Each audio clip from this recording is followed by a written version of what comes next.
think I started at like the perfect time to start. But I will say, if there's somebody out there that's just getting into it, the best time to start is today. That's a big thing that I always emphasize, because yes, it would have benefited you to start a year or 2 years ago. You can't like go back on that. There's nothing you can do about that now. The next best time is to start now and then improve upon it to see where you are for a year from now. And we still are early. Like, we still genuinely are early. Like, with what we're seeing with AI and how advanced it is now, I mean, 5 years from now, it's going to be like, that was primitive stuff. We are at the perfect time to just see the growth and see everything. It's a cool time to be in. I'm excited. It's a cool space to be in. I think we're all going to be utilizing AI in some way, shape, or form, Mhm. especially within the next 5 years. We're seeing the adoption rates grow and grow and grow. So, like I said, it's an exciting spot to be in. Before we dive into today's episode, please hit that subscribe button.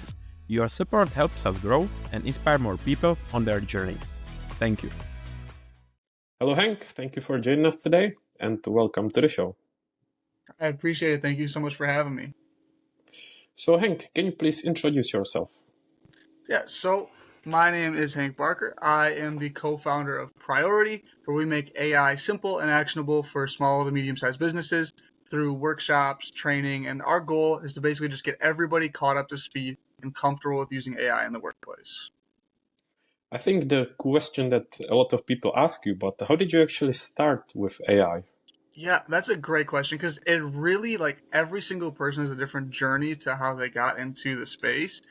And my journey started back. So I just recently graduated college, and my journey started about midway through my college career, and I recognized, one, that I like teaching, and two, that AI was growing like crazy.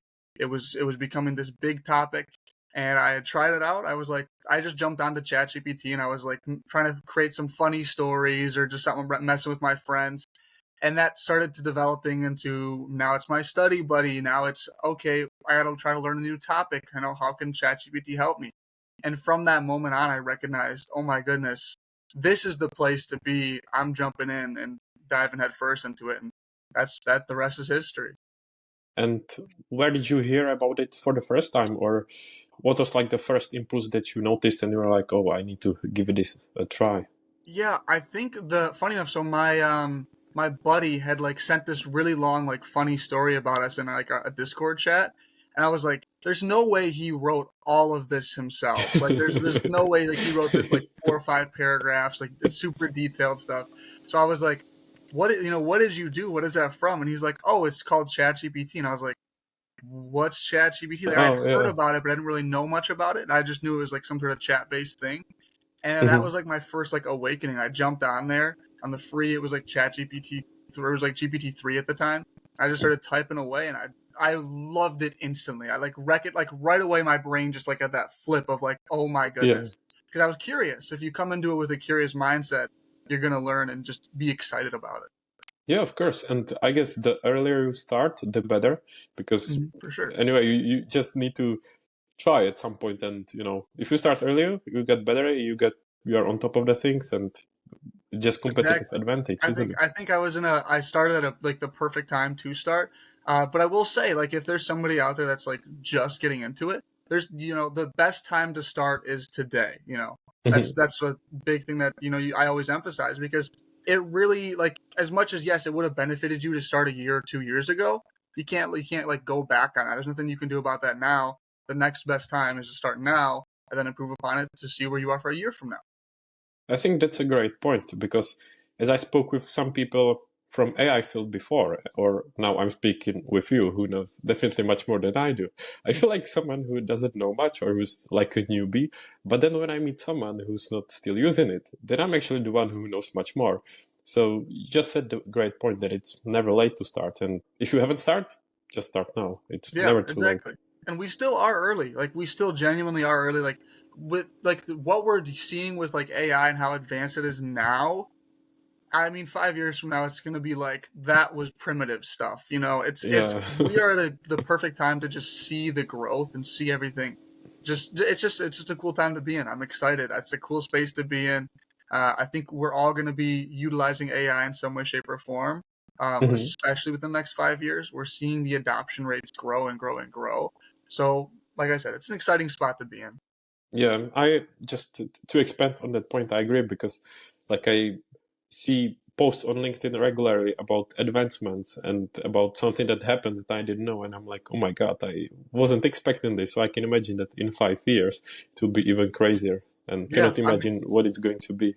exactly. Like we've already seen, if you look at ChatGPT alone, we've already gotten to the point where it was like this super, super basic thing to now you have like O1, which is able to like think. It looks like it's thinking through problems. And then you also have like the voice feature. Like it sounds like you're talking to the person. I don't know how much you use ChatGPT, the voice feature, but it is so useful. Like I'll just be out on my walk. I go for a morning walk every day, and on my morning walks, I'll just brainstorm back and forth with ChatGPT for like 20 minutes, and every single time I have more clarity. Mhm. I'm just overall left feeling like better about the conversation. That's a great point because I'm not going to lie, I haven't started using it, but I spoke with someone else before on the podcast. It was Mhm. with Audrey actually, and she Oh, said that nice. she does that as well. That she speaks with ChatGPT when she goes out or something that I haven't tried. So it sounds like something that I should explore as well. Yeah, it's fun and it's super easy. Like it's like you literally just start like yapping to it. You're like, "Hey ChatGPT, like the one thing I did recently, and I don't know if you've seen it. It was kind of like a trend going around. And basically the idea was describe your perfect life to ChatGPT. So I just like described it in general. It's like, "Oh, I want to have like two or three houses. I want to explore the world. I want to have like time to be with my family, all these things." And then I just said, "Hey, ChatGPT, like, what would the schedule look like of that person? And then Hmm. what would my schedule look like for me to reach that in like 5 to 10 years?" So then it was able to like build that schedule out for me, so that I know what my schedule should be like on a day-to-day basis to reach those goals that I'm striving for. It's really smart. So is it Yeah. actually something that you try to follow or you try to get to? Yeah, exactly. It's like that's kind of like I'm building my schedule around that, and a lot of it's you know doing more outreach, doing more social media, like all that fun stuff. Like it's built that out for me and just identified like, hey, you are on the right path, but now you're gonna have to just like slowly continue to ramp things up to Mhm. reach that level that you're looking for, like small, consistent steps, basically. Yeah, that's really smart. And before you discovered ChatGPT and this stuff, were you also the person who was interested, let's say, in robots, sci-fi, and this type of topics?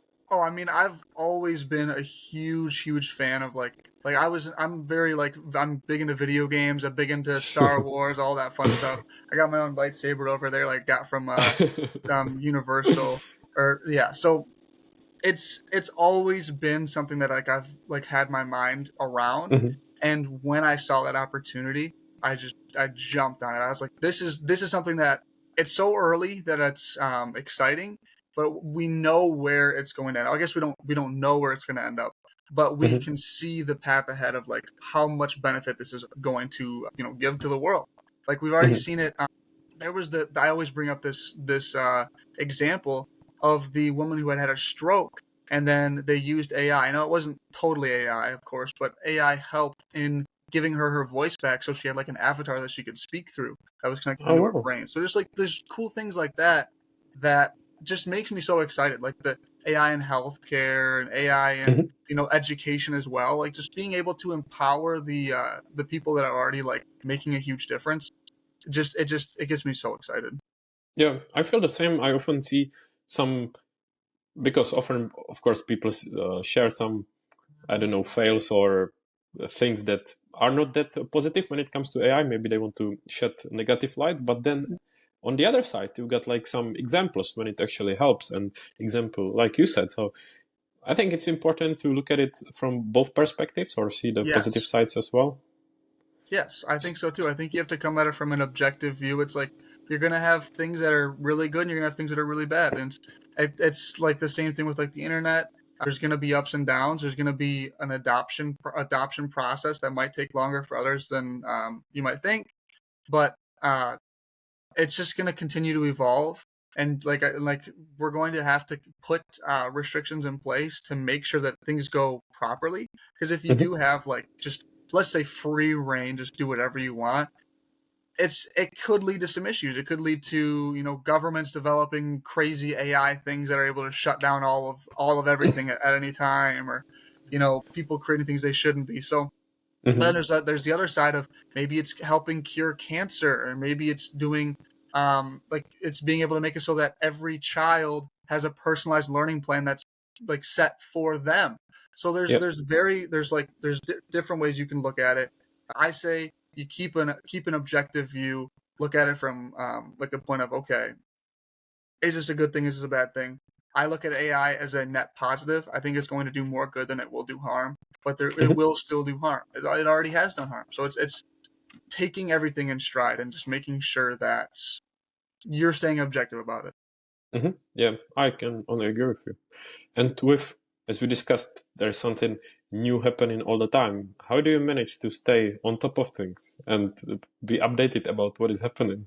Yeah, that's a great question. Now, the biggest way that I stay updated. I used to do like I try to stay on top of it so much more than I recognized. I'm really not staying on top of it as much as I needed to be. What I just found is you go on LinkedIn, there's always somebody posting about something new on LinkedIn. Like Yeah. that's the best place to be. Like you follow a couple AI creators. Like Dean Hardy White is one of the guys that I follow. He's always posting about like anything new with like the new models or things like that. So he's a big guy that I'm always seeing what he's posting about, new ethical things as well. And then you Hmm. just have like most AI creators, they're posting if it's something big, if it's OpenAI is coming out with something new, or Claude or Meta, like anything that's like super big and interesting, I'm Hmm. gonna hear about it from them first before then I would if I were to go and do my own research, I'm much easier find it on LinkedIn before I'm gonna have to go Hmm. scour the internet and find it myself. But one way that I was going to, and I've found others of doing it, is you can create an aggregated list. So basically, you would have like an AI tool scrape the internet for any like new AI news, and then you can get it sent in like your Slack. It's like it would be a super easy Zapier thing that you could create, Hmm. and then you would always get any of the new news like just popping up right on your Slack. Like boom, oh, Yeah. OpenAI just released GPT-5 or whatever. So it would make things easier for you, make things easier for me. But I'm gonna stick to right now at least just learning from my friends on LinkedIn. Yeah, I was gonna say that I do pretty much the same because there is constantly someone posting, and although I don't follow it probably as much as you do, I often see something. I'm still like, okay, I'm going to research it more. I'm going to give it a try. Then, of course, I forget for some reason. But then I see it from another creator because it's Yeah. like a big news. And Mhm. because it's big news, of course, everyone wants to post about it, or people reshare it, Exactly. or do different posts about it. So it's like, it actually reminds me. And then I check it. So it's a great way how to get the news from LinkedIn. So I agree. Yeah. That's like I said, that's the way that I learn. Like I'll see, like you said, like I'll see like an Audrey Chia post about it, and then like let's say Luke Matthews will post about it, or a couple other people post about it, and it will remind me too, because it'll be a new model that I need to try out and make sure I'm learning it, and I'll even forget about it because both of us are entrepreneurs. You're just consistently there's always something on your mind, and Yeah, yeah. the next second it's gone, and you're thinking about something else that you need to worry about. And aren't you or weren't you also thinking about being the person who posts about the news? Yeah, exactly. Now, if it's big enough news, and I think it's like it's worthwhile talking about, I will for sure. I'll try to get a post together. But what usually happens is I'll hear about it through other people, and then I will go and I'll throw my own spin on either what I think about it or how this now applies to small business owners or employees or anything like that. Hmm. The one Well, what is Royce, I think her name is Royce, and I don't know how to say her. Royce and Bennett. She like is always the person that's on top of things. I don't know how she is. She always is the first person to post about it. So if I see something new, it'll pop up on her page. I'm like, oh my goodness, and I'll either like message her, like comment on her post because she's always on top of it. So it's really cool to see. must be insider or something. Yeah, she's must be an insider. It's pretty cool to see because she's always on top of it. I don't know how she's on top of it so quickly. Yeah. Yeah, we discussed a few creators, but have you got any other that you like to follow or for inspiration or learning or for some other reason?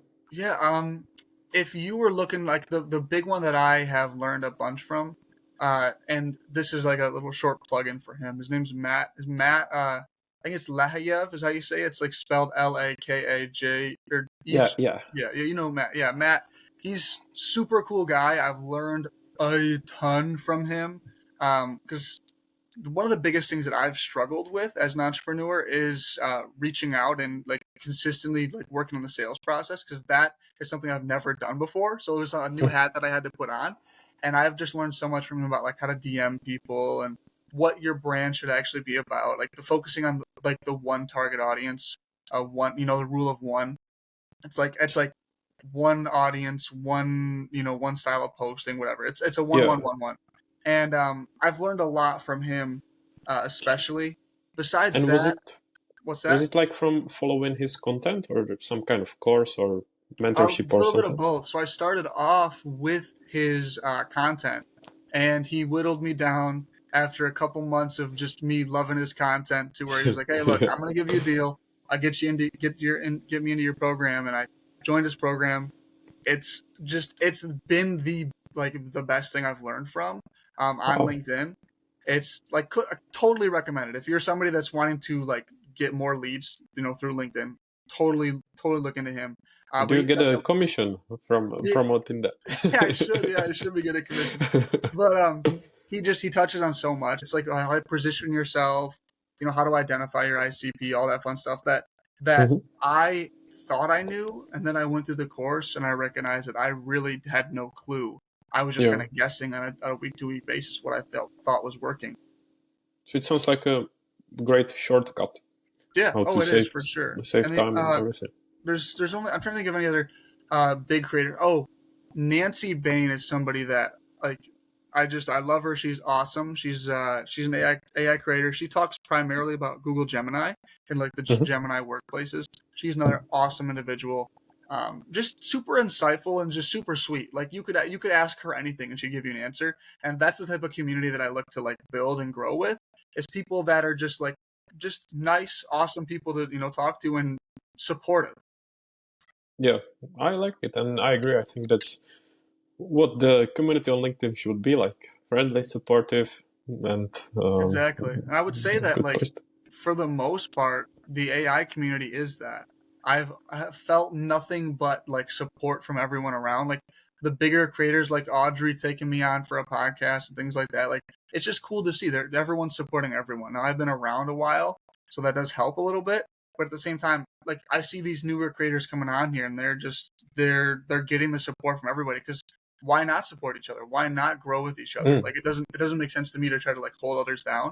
It's like just have fun with it, grow with each other, because you can learn. Like somebody that might have 1,000 followers could be able to teach Audrey Chia something or teach Luke Matthews something that they never even thought of. So I think it's just Mhm. cool to see the community grow together over time. I like it, and I think that's what everyone should have such a mindset. And as someone who's from outside, not from AI community, I can say that I spoke with some people from kind of this AI area, and I generally enjoyed speaking with all of them. And I feel like that I think I can safely say that they had similar mindset. So it sounds like a good place to to enter this AI field. Yeah, it's a fun field, and I think one of the biggest things is even if you're not in like, AI at all, or you're just wanting to learn a little bit, you could ask any of them, and they're going to give you an answer. They're going to give you like, oh well, no, maybe this is the person you should be talking to, or Mhm. here's an answer to this, because like if you're not into AI, we know that we're like I've recognized especially that the people that are not into AI are at the beginning, they need the most help. And like, why would you be like, oh, well, I'm not going to answer that question. That's a beginner question. It's like, no, help people out.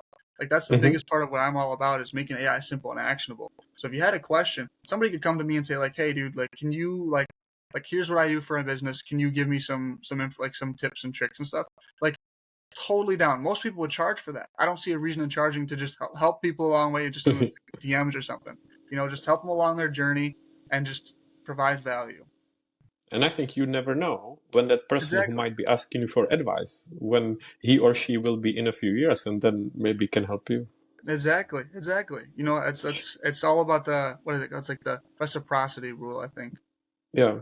And we've been talking about LinkedIn, but something that I'm also always curious about is where did you actually start? Or maybe better question, where did you discover the potential of LinkedIn? Yeah, that's a great question. So I started. So I'll take you back. Little. It's been over a little over a year now. I was working at a law firm as a marketing assistant, a marketing intern, and I enjoyed the marketing. Like the people I worked with were awesome. I loved it. But then this was when I was really getting into the AI field, and I had recognized that out of all of the platforms, LinkedIn had the biggest potential for not only just like the target audience, but also for the level of growth because it is such a supportive platform compared to others. So I said, all right, I'm going to jump onto it. I took my first like post or two. I had like because I'd never really done many posts for like that style of content. I put out a couple carousels and I got some likes and I was like, whoa, I have 300 impressions. This is amazing. And I was so excited. And I was like, I'd like seen my growth because I'd never posted before. So I seen my growth jump to like 3,000% or something because it was just, Mm, I'd posted for the first time. And from there, I was hooked. I was like, this is so cool. I love being able to help people. Like I had people DMing me saying that was beneficial. That helped me. That helped me. And I was like, what? This feels so good being able to help people. yeah. So from there, I was hooked, and that was a little over a year now. I think it was October of last year was when I started posting for the first time. I think it was like October 18th or something like that. Since then, I've just been hooked. I enjoy it. It's fun. It's a cool community. Right now, I'm only posting about 3 days a week because of other parts of my business are growing, and I need to focus on that. But 3 days a week, where there's just as high level of content as I can get out, and just be like, hey, here's a big load of value. See you in 2 days. Yeah, yeah, yeah. And reflecting on when you started, can you share some tips or advice if you are starting again, what to focus on or what to do differently when it comes to posting on LinkedIn?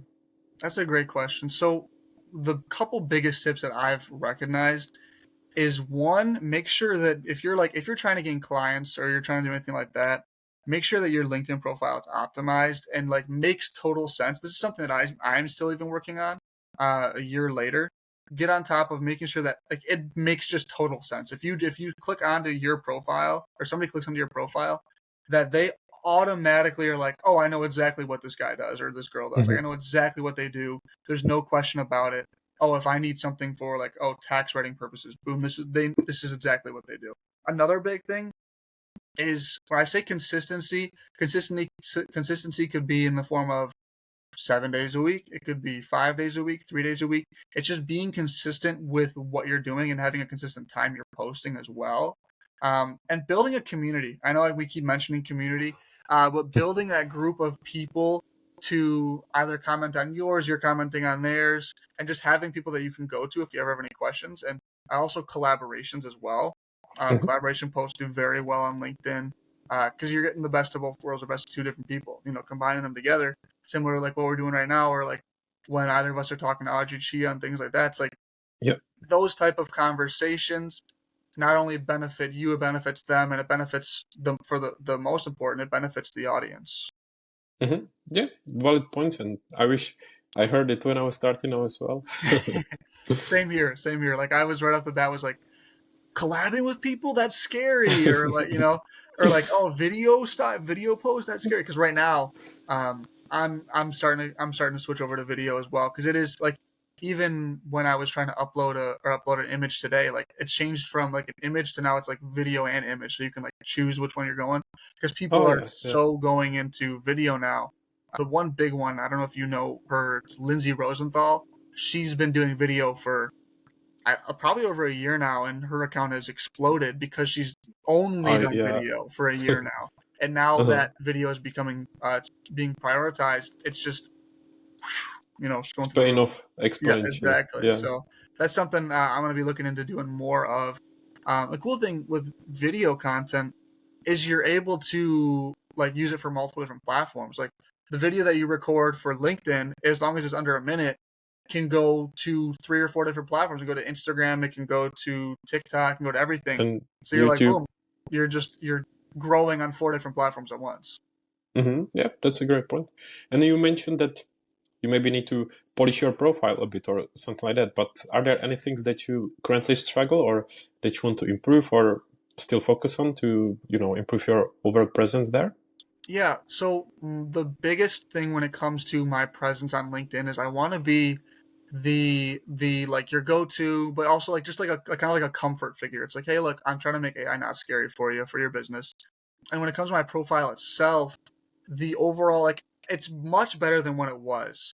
I'm still going through. I talked about Mass. I'm going through his program still, and I'm not niched enough. Is basically the problem. Is I've had opportunities, a bunch of opportunities to train people, but I haven't decided to which industry I want to focus on. A couple different options that I've like really thought of is AI for educators, being able to teach teachers. I think that would be the most rewarding and it would feel the best. And there's also the idea of I have another one coming up for accountants. So maybe AI and Hmm. accounting. So there's two different options there. So niching down is something that I would highly recommend. I wish I would have done it sooner.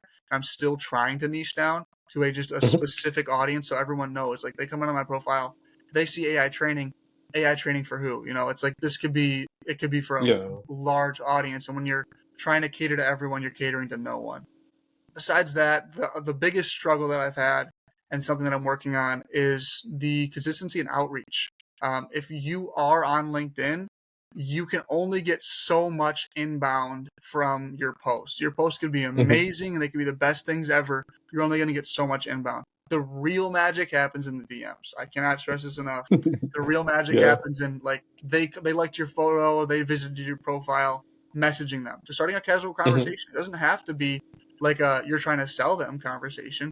It can be a hey, I appreciate you liking my post, or it could be hey, I visited your profile and I really like what you do, or I really think that your experience speaks to your industry, for example. So Hmm. just having a casual conversation and just coming from a point of I'm genuinely trying to help you rather than a point of I'm trying to sell you on my service because nobody wants to be sold on. They want to feel Yeah, like of they're actually being course. helped. I've been getting a bit allergic of those sales pitches when it's to, I don't know, just a general copy and paste. It's Exactly. literally in front of your face, first, second message. I would say people try, I don't know, build some report, put some effort to make it somehow, I don't know, interesting or different, and just try to stand out. Unless you have like a super like a bleeding offer that's gonna like solve all their issues right away, and they're like, "Oh my gosh, I've been looking for this," and they posted about it or something.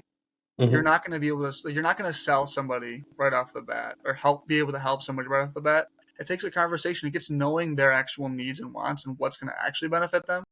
Hmm. And it can take a while. People aren't always on LinkedIn. I think that's something that people don't recognize is because they're on LinkedIn all the time, like the creators and things like that. You're on LinkedIn all the time, so you That's a assume great point. you Yeah. assume everybody else is on LinkedIn all the time. It's like no, most people Hmm. you're messaging and trying to like sell or trying to help, they're on LinkedIn maybe once a week, maybe once every month. So you're only going Yeah. to get them for, like only for a little while. So you have to expect that like these things are going to take time. You're not going to Hmm. like get a client overnight. It might take months of conversing back and forth with them because they're only on it every month. Yeah, exactly. Because sometimes you get a message like after weeks or months, and person says that I don't come here that often, Mm-hmm. which is a valid point because not everyone needs to be there every day. Exactly, because like if you, I mean, LinkedIn's about getting jobs and things like that. So if you have no reason to be on LinkedIn, you're not going to be on LinkedIn. It's not as much for like the dopamine pleasure as like an Instagram or a Facebook Yeah, or a Twitter, X. So it's or a TikTok, of course. So it's not much like more like, scrolling hey, the algorithm yeah, exactly. on It's like if TikTok. you're on LinkedIn, likely it's because you're either wanting to learn something or you're looking for a job or something similar. Hmm. And something that was stuck in my mind when we discussed that you want to focus on specific niche when it comes to the businesses, would it be type of businesses that you see the biggest potential in, or something that you are passionate about, or how are you kind of planning to pick the right one? Yeah, so that's been like my biggest discerning between the two. So like if I were to go the AI for educators route, that's more fulfilling. I would enjoy that much more. And overall, I think that'd be the better option. Then you also have AI for accounting. That would be if I were to purely think from a money standpoint, that would be like the way to go because accountants make much more money than teachers do. Um, Oh yeah.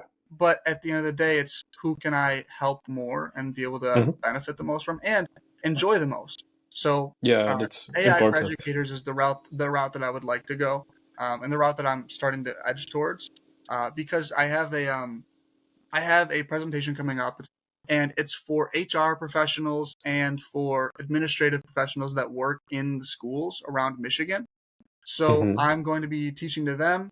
or training them, just a quick presentation. But I would like to, after that, have the opportunity to then be able to train, potentially more of those administrative professionals and their teachers that they help.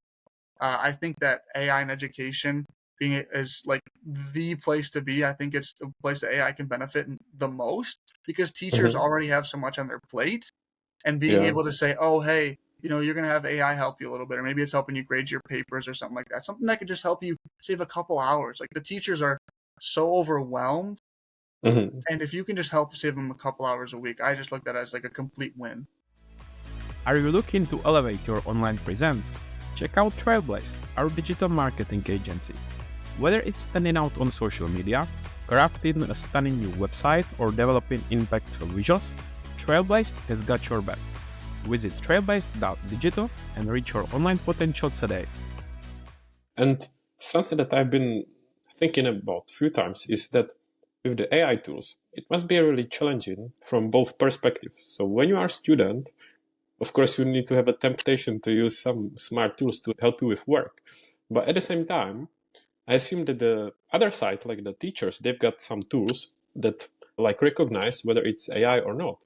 So then like try to find a balance or the temptation to use it and not to use it. So Yeah, that's I a don't know. What's your take on this? that's a big controversy because like I actually, funny enough, this was like earlier on in ChatGPT.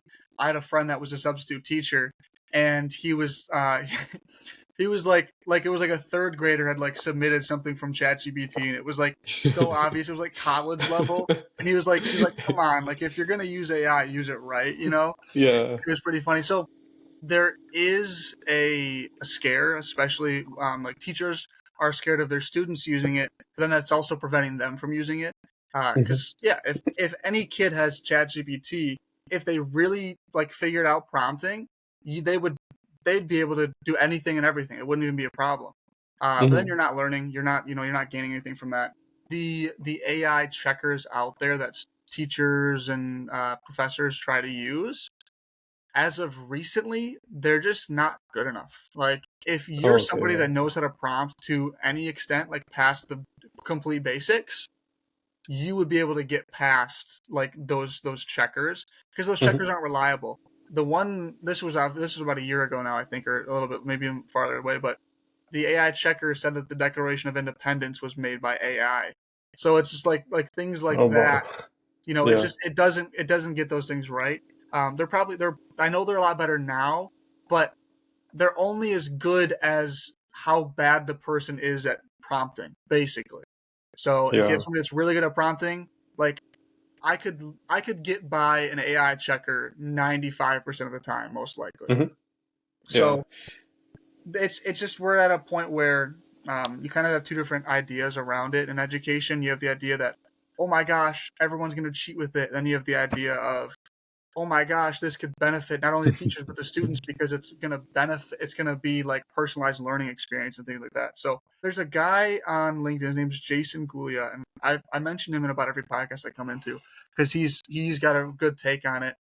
Basically, he teaches he's a professor, and he teaches in his classes to basically know when to use AI and know when not to use AI, and get comfortable with using your own voice.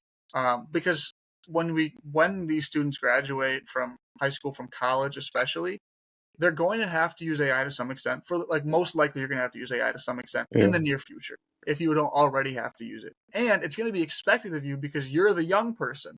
You're the, Mhm. the newbie they're bringing in. They're going to expect you to know how to use ChatGPT. They're going to know how to Yeah. expect you to use these marketing AI tools. But if you've been like totally like it's been banned, and you've had to try to learn that by yourself, you're just not gonna. It's just gonna be much tougher for you. So Mhm. Yeah. It's. I haven't heard of him. I will check him out. And valid points. And I think that also since the AI tools are improving and getting better, I can assume that at the same time those checkers are improving as well. yes, So it's I guess it's kind of trying to be equal. Although as it's you a said, one race. is It's a race to see who can, yeah. because the chat GPTs and the bots are trying to get better at sounding human, and these are trying to get better at doing that. But once this reaches the level of like completely sounding like a human, there's really nothing that this can do about it. It's because Hmm. it's going to be so good. that it's going to say everything's written by AI because it can't really discern the difference.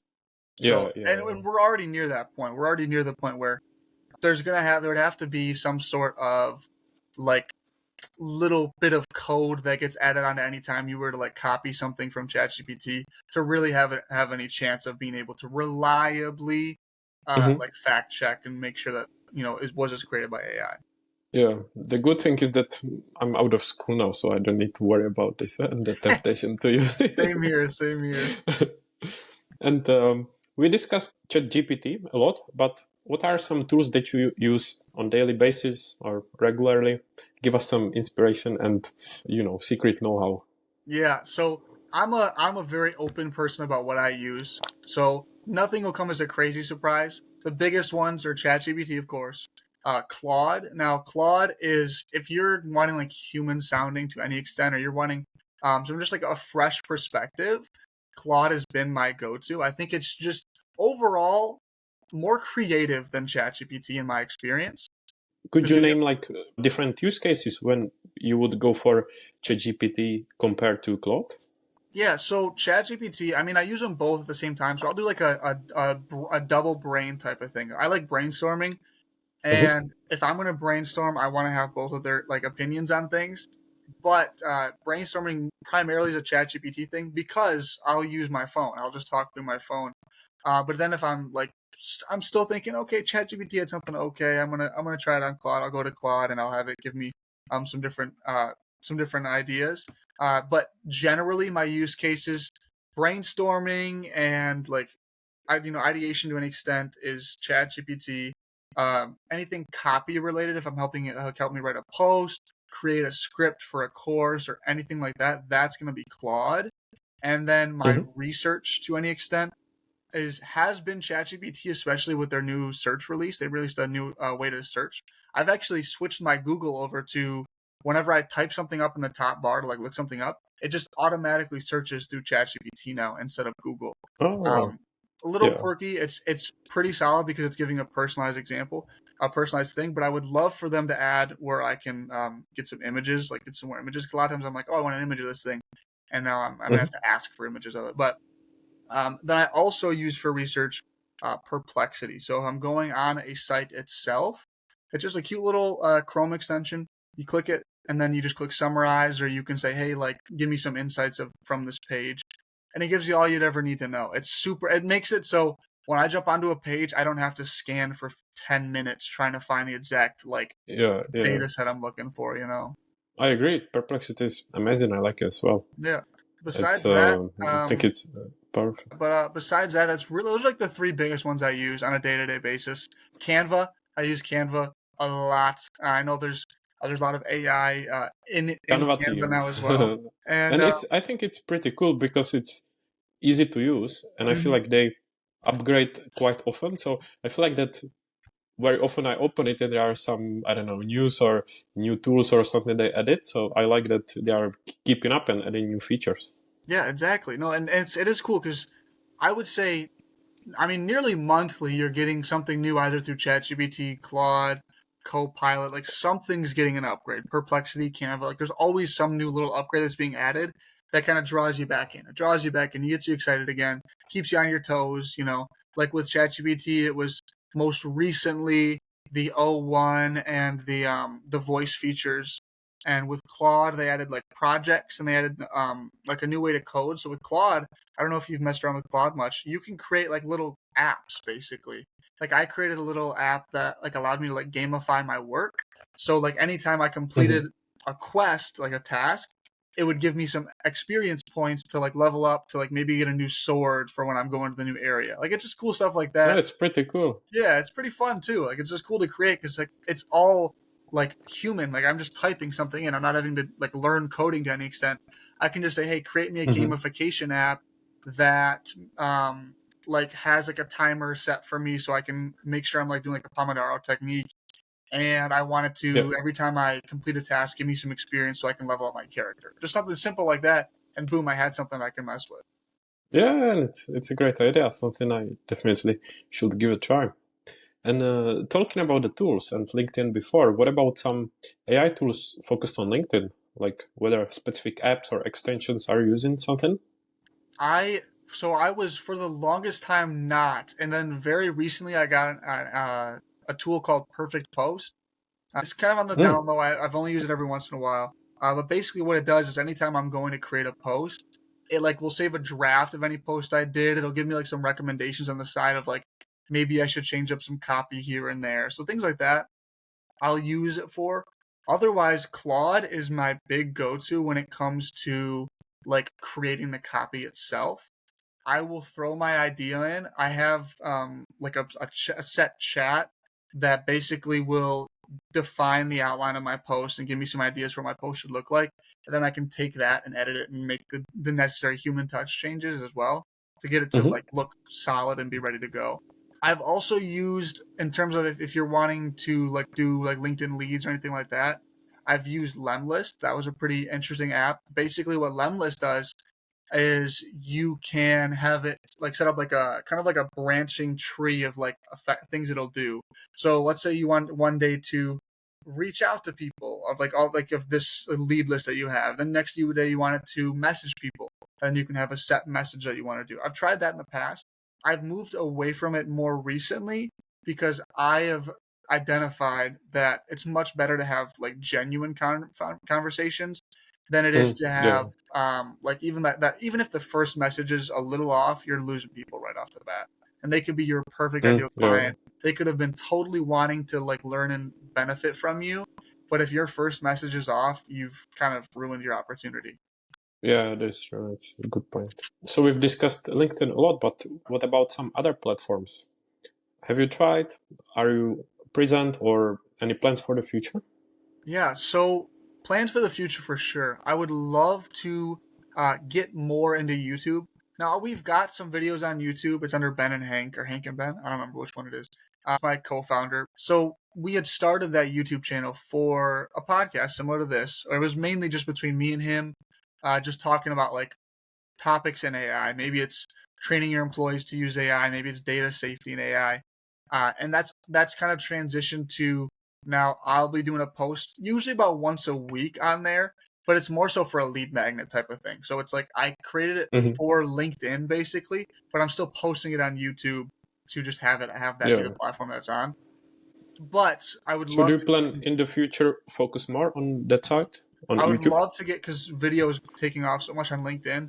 I'm going to start creating content that's accessible for everything, and grow TikTok, LinkedIn, YouTube, and then potentially X as well, and Instagram as well, Facebook. There's so many out there, and try to grow it in unison.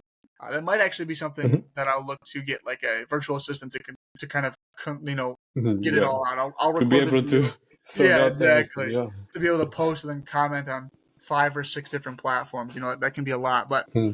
um, that's definitely something I'd be interested in the future because I want to be able to help people in different avenues, and not everybody's on LinkedIn. There's a lot of people on Facebook that That's a great that point. would really benefit from what I talk about. So that switch will slowly happen as we continue to get more clients and as we continue to get more experience, to where I get to level where I'm comfortable. It's like, all right, I got my LinkedIn's all set and all good to go. Now I'll start branching out to these other platforms. Hmm. Yeah, yeah. And we actually haven't discussed your business or what you actually do as much. So can you, I mean, we discussed it a bit, but can you introduce or tell us more about what you do, why you do it, maybe what makes you to stand out from the others? Yeah, so for sure. So basically, what we do, and I know I'll just kind of reiterate it, is we get you confident using AI tools in the workplace. The process of how this looks is we come into your business, we identify where your employees and where you are at in terms of the AI adoption process. Are you confident using tools at all? Is there a tool that you've used in the past potentially? Have you had any AI training in the past? We identify your business goals of what you like, because people will have like AI goals and they'll have business goals. They need to be aligned. You need to make sure that you're not just adopting AI to adopt. So it's one like we have some pre-qualifying questions. We get you through that qualification stage where we recognize, okay, you guys are ready to go. You want to learn some AI. You want to get it into your workflows. So we have 2 different routes we take. We have a sprint method, where the sprint method is we have our own AI course that we've created, and it's basically like an all-encompassing course. It's covers data Mhm. safety, it covers ethics, it covers all the things you'd want everyone to know. And what would happen is we'd have all the employees and you take that course for the first week while we're building out a custom workshop for you. So then in the second or potentially third week, depending on how long it takes for you guys to finish that first course, we then have that 2 to 3 hour workshop planned where we get everyone together and we like train on either their custom use cases that they're looking for, maybe it's a couple different tools that they really wanted to learn, and just basically bridge that gap that you might have from okay, now we have a baseline to now we're actually going to be able to use this in the workplace. So that's like the process, and then from there we have usually it's about 2 to 3 months of follow-ups and continuous like working with you to make sure that everything's going as it should. Because a lot of people, what will Mhm. happen is this is no shade to other AI educators out there, but they'll do an initial training, and then you'll never hear from them again. 2 or 3 months later, your business Yeah. hasn't fully adopted AI because they haven't had like a guiding hand. You had that initial training and then say good luck. It's like no, you need to help with like Mhm. a strategy. You need to have guidelines in place, and we also help build that out as well. We give you templates and try to help you identify okay, how can we leave you after 2 or 3 months in a spot where you are just completely satisfied? You're like, okay, we have a strategy in place, we have a guideline in place, all of our employees are using it properly. I say properly meaning you're not like inputting like their like sensitive information, things like that. And just getting you to a point of confidence. Mhm. There's nobody else out there that I Yeah. know of that does exactly what we do. They'll do AI training and maybe they'll follow up for a while, but we try to make it as an all encompassing. We're getting you from point A to point Z. That's our goal basically. Mhm. Yeah, I was about to ask you what makes you to stand out from the competition or different than the others. So does it mean that you basically answered that no one else really does that to such a detail or extent like you do? Yeah, basically, like what we've noticed, and I've talked with many other AI educators out there. A lot of them, what they'll do is they'll just do like the one-time presentations because right now, as in terms of like what's out there, a lot of people really they only really want a one-time presentation. They're like, oh, come and speak at our place one time. We'll get a little bit more comfortable about it. But then they're like, oh, I wonder why we haven't adopted AI. So you haven't adopted AI because Mm. you only had one little training on it, and you guys kind of talked about it for like an hour or two. That's really about all they did. They just kind of like addressed, oh, we're getting AI training. That's not what AI training should look like. It should be much more hands-on. You're getting the opportunity to learn in like a stress-free environment, and then it's a continuous process. It's a Mhm. back and forth between the AI experts, the employees, the leadership, and it is. I posted about this today. It is about like change management. You have to like recognize that this is a change in how you're going to be doing things workflow wise, and that can put some pressure on not only the employees but the leadership as well, because you're going to have a lot of questions. You're going to have employees come and say, well, why do we have to do this? Why do we have to change? And the goal should be to make sure everybody's comfortable, but also to get people curious and excited about it, because people have been doing things the Mhm. same way for 20, 30 years. So to then throw something new at them and say, hey, like use AI, Yeah. they're gonna poop their pants and be like, what? Like, why do I? What is this? Is all confusing. I'm scared. Blah Yeah. blah blah. Freak people out. So it's a process, and that Yeah. it's one that it doesn't. It's not just like a set it and forget it type of thing. Yeah, I was just about to say that. I think it's actually great business idea because you do something you enjoy, you educate others. It's just exciting. I think you found just a great type of business. I like it as well. Yeah, If I I was appreciate that. into AI, I wish I did that as well. Yeah, no, hey, it's never too late. You can get into it whenever you want. And is it actually online or in person? I assume that it's more online since you are finding clients via LinkedIn. But for example, when it comes to presentation, is it then online as well, or how does it work? So what I prefer is if I get you in person. That's when you're going to learn the best. So we've had some Hmm. opportunities, like some of the opportunities coming up with the AI for accounts. That's going to be we fly out. That'll be we fly out to the facility, and we're doing the training at your Oh, facility. But Yeah. I've done trainings in the past online. It's just not as engaging. It's really hard because you have people sitting in their homes, their kid walks in, their dog's barking. I got my dogs over here chilling with me, but you just I there's so noticed many in the distractions. middle of the conversation, I Yeah, was like, what is moving in the background? yeah, got my dog Phoebe back there. But yeah, no, so it's there's so many opportunities for like things to mess up. Oh, technical problems. Oh, this, oh that. Oh, I can't make it. Oh, Mm, So if we can, we like to be in person. It's just the most engaging. People benefit the most from it, and you get to talk like as much as we're talking in person, like talking like this. If we were in person, it would be an even much more engaging conversation. So we try to be in mhm. person. But obviously that's not going to always be the case. You can't always be in person. So Yeah, when we have to do the online training, we do because it is still beneficial, but it's just not as beneficial as an in-person training. yeah, understand. Yeah, it's always different experience if it's in Exactly. person or online. And what are usually the motivations of the founders of those businesses?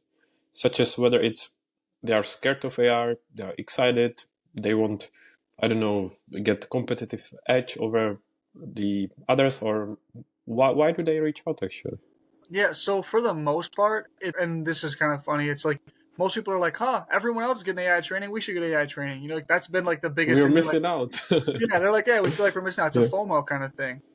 But the hidden underliers from that is we want our team to be more productive. We want to stay competitive.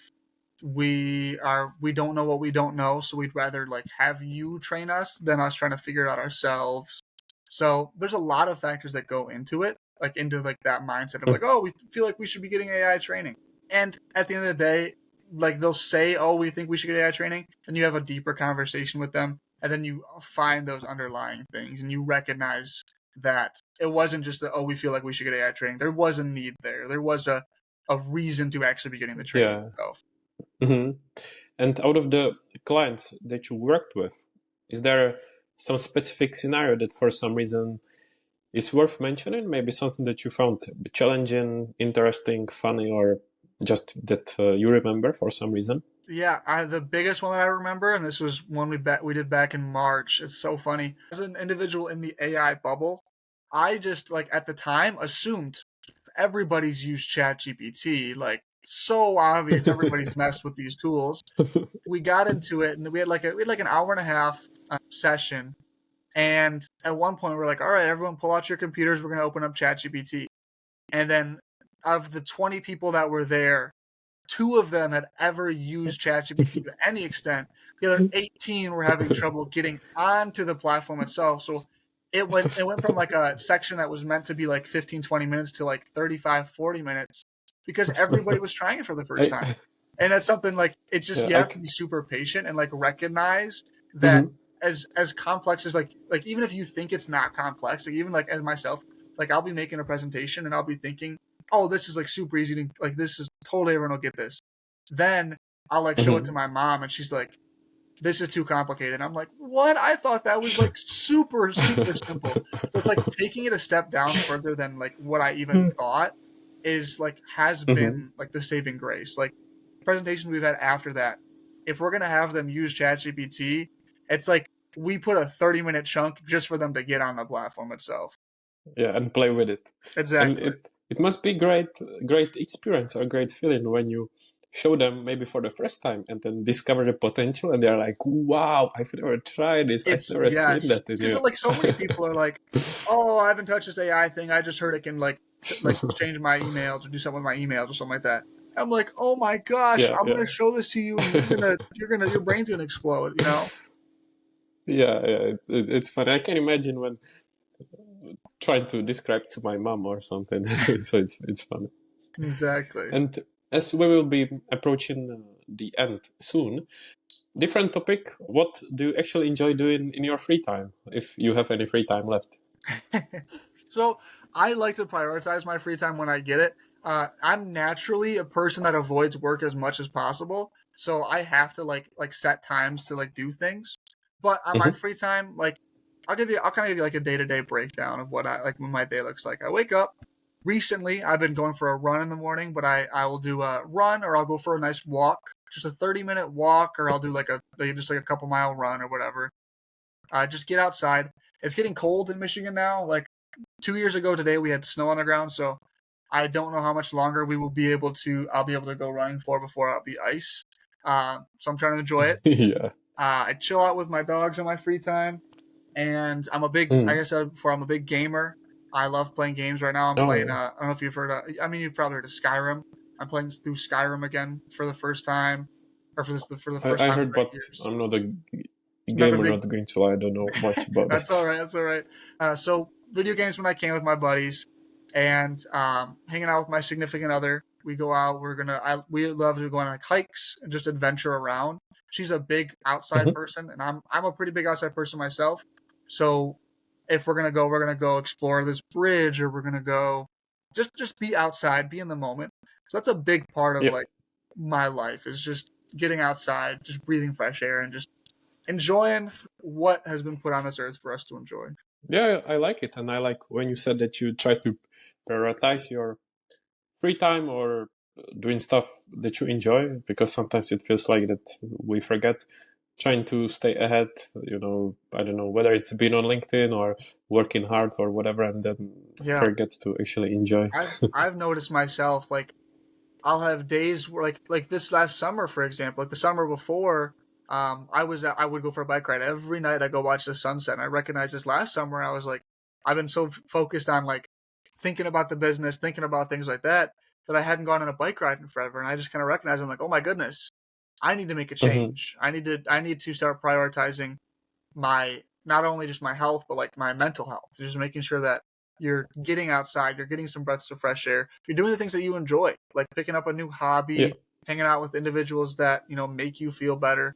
So that was one of the biggest learning things that I've went through, learning points is, yeah, prioritize you, make sure that Hmm. you are still enjoying life. As much as people talk about the grind when it comes to like creating a business or working on things on your body or anything like that, there's two different variations of the grind. There's a grind that sucks and you hate your life, and there's a grind that sucks but you enjoy your life. And I'm choosing the enjoy your life one. Yeah, it's a great message, and I can only agree. Then feel free to promote yourself or your services. Of course, we discussed LinkedIn and business, but feel free to kind of recap everything. Yeah, no problem. So, like I said, if you're interested in anything AI, you just want to have a fun conversation, or you're looking to obviously get some AI training, come my way. My name is Hank Barker. On LinkedIn is the best place to find me. Like I said, any conversation. If you have a question about this or that, I'm there. I'm open 24/7. I'll answer your question at 1 a.m. if my phone goes off, and I'm there for it. Because I want people to adopt AI. I want people to have a great experience with AI. So yeah, I really Mhm. appreciate you having me. This has been just a cool experience. Thank you. It was my pleasure. And also, just before we finish, is there something that you would like to add? Something I haven't asked you and should have asked, or just something to finish with? No, I think you did an amazing job at just keeping this conversation flowing in a really positive way. And yeah, I think that's really about it. I think it was just a cool conversation. Thank you. I appreciate it. I really enjoyed it as well. I'm glad that we caught up. We spoke not physically face to face, but at least online. It was a pleasure. I will keep following and supporting. Wish you all the best and stay in touch. So thank you, Hank. Thank you. Thanks for listening to Produced by with Tommen. Check out show notes for all the links, and don't forget to like, subscribe, and leave your feedback. Speak soon.